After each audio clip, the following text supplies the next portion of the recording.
while I know you, I'm going to have you introduce yourself to the public. Kathy, we'll start with you. Good afternoon, Mayor Murphy. Thank you. Kate, thank you so much for giving us an opportunity to come and speak. A little bit closer. I am a little Kathy bit closer. I'm You got Kathy the Viensand. green lights on, right? The green light's on. Okay, that's better. I'll use No, my no, projecting voice. How's that? Just a little closer. So, There you I'm go. Kathy Viensand. I'm the CEO of the Greater Holyoke YMCA, and joining me today is Cheryl Labrie. Go ahead, Cheryl. My name is Cheryl Labrie. I'm the Director of Child Care at the YMCA. So we are here today to talk about the YMCA, and I think I want to give the broad overlook of what is our mission. Our mission is to help all in the Greater Holyoke community achieve their fullest potential. And that's why we're here today. We're really about the community. We're here about presenting and really bringing to the attention of the city what we believe has been an issue for a very long time, and that's the mental health support needed for our youth. We serve approximately 250 different children in Holyoke through our child care program specifically. And we find that pre-pandemic, during pandemic, post-pandemic, that this has been a major issue for us, and that children come in with emotional needs, social needs. They come in needing comfort. They come in needing care. The parents come in needing support. So for us, we have been looking at this issue for a very long time, and we really believe that by providing support for us to bringing somebody who's certified, who's licensed in clinical care would be so valuable to the kids that we serve and the families we serve. We cannot stress that enough. I think my staff needs it even more than anybody else. So, we really want to be promoting wellness and health for everyone. And the youth of today are our adults of tomorrow. And if we can't meet their needs, which their needs have grown astronomically in the mental health area, I can't even underrate that at all. We find that if we can't meet that, it's really challenges us to provide the fun stuff that most people probably think about us doing with children, because they're having so many issues from the time they walk in the door to the time they leave. Yeah, we deal with anything. If you name it, we deal with it. And we really know that for the kids who come in our doors, we make a difference in their life. We have seen staff that have come through our program who, after the experience they had in the program, now where their first leadership thing is serving as a staff member for us, and then we see them move on to greater things in life. We love seeing that. That's what we're here for. And we want to make sure the kids that are coming today will have that opportunity tomorrow. If we don't meet them where they are, we're not going to be able to do that. We truly believe we are at a crisis situation. And so we have spent a great deal of time trying to figure this out. This past summer, we took some dollars that we had and invested them in having somebody come in on a part-time basis to try to provide some of this service. It's not enough. That's what we've really found. It's just not enough.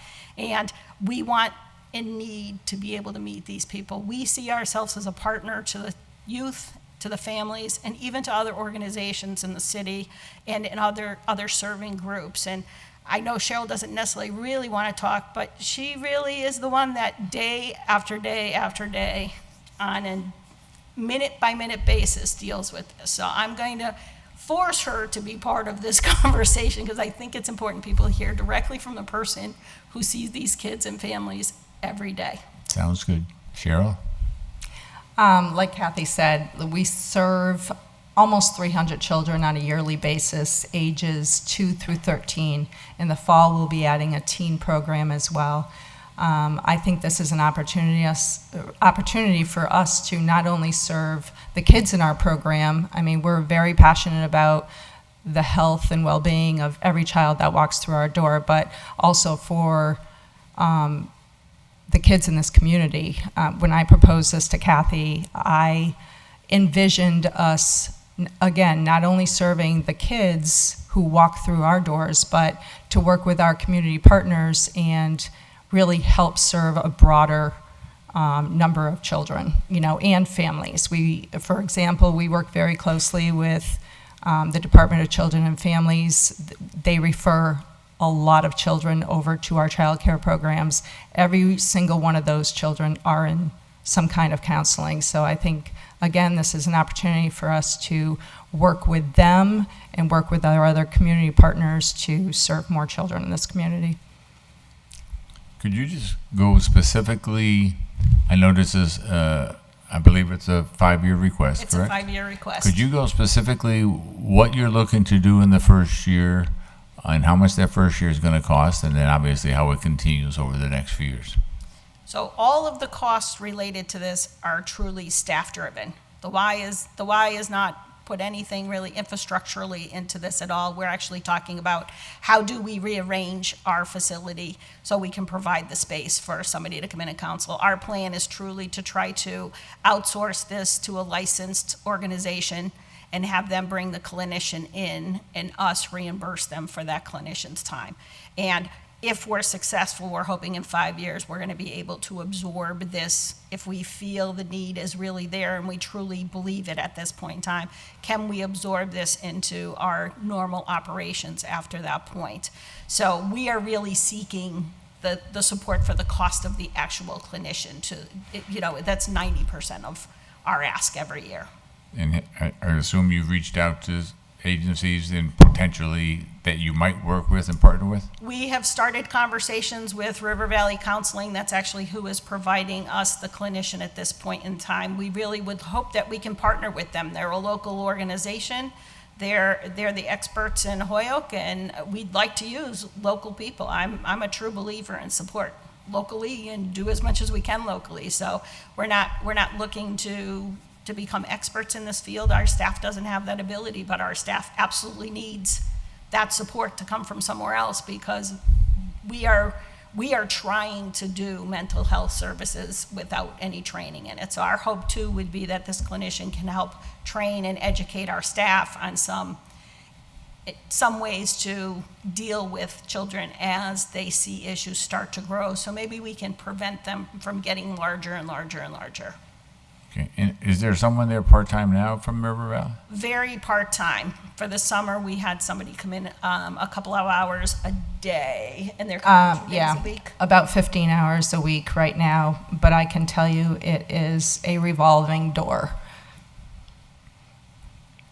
The trick is, and I'm sure anybody in counseling or in the service field is going to tell you, is finding staff and finding people continues to be the challenge. But we also know we don't have the ability to find that staff. We really want to partner with someone else and have them find the staff and find the appropriate person, because they're going to need to come in with skills in dealing with youth primarily, and we do really think it's going to expand it into the entire family, and at times counseling for the whole family. Okay, and would this be offered during daycare, or is this after school, or a combination thereof? It will be both, and it'll be as needed too. So if we find there's a need to do it off hours, even from just the child care time, because there's, parents can't be there until after hours, then we would make those arrangements too. So we really are looking at this as let's really fill the need of mental health care for youth and families. And this would include families, as far as, obviously, when a youth is there and having an issue, the family would be made aware of that. Yes. Okay. Anything else you'd like to say? And so I know you've been under review. I was watching last night. So if you were to start off in your contract with River Valley, is that for someone that currently works for River Valley and you're contracting to have that service? We want them to actually hire and choose the appropriate clinician, and we would reimburse them for that clinician's time hourly. So we estimated our cost by what a clinician typically is being paid yearly right now. So it's an estimated cost on what their pay rate would be. Okay, but it potentially could be the person that is there now.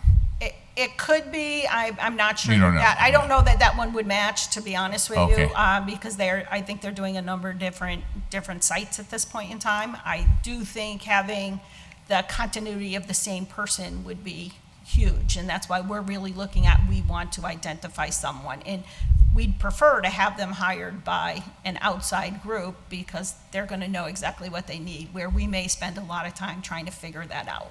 Why not take advantage of the expertise of the group that does this on a regular basis? Okay, and then one last question in terms of the contract. So is the contract that you have bringing a clinician at specific times that is covered, or is it as needed? I mean, is there a No, specific schedule? it's a daily specific time right now. We had a And that is small- the plan. That is the plan going forward, a daily specific time, but more hours. With some flexibility, yes, with more hours and some flexibility, like Kathy said, you know, if we need to accommodate parents, you know, after work hours, then we'd like that flexibility to be able to do that.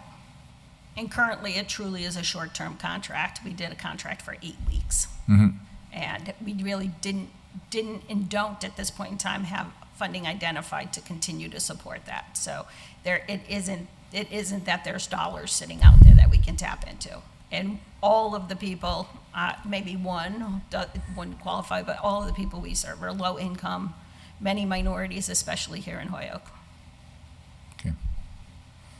And not that I'm trying to be biased one way or the other, but obviously I'm the acting mayor of Holyoke, but obviously you have students and members that are not from Holyoke. I'm assuming we're providing this service to all of the people that are in your daycare facility, correct? Mm-hmm. Okay.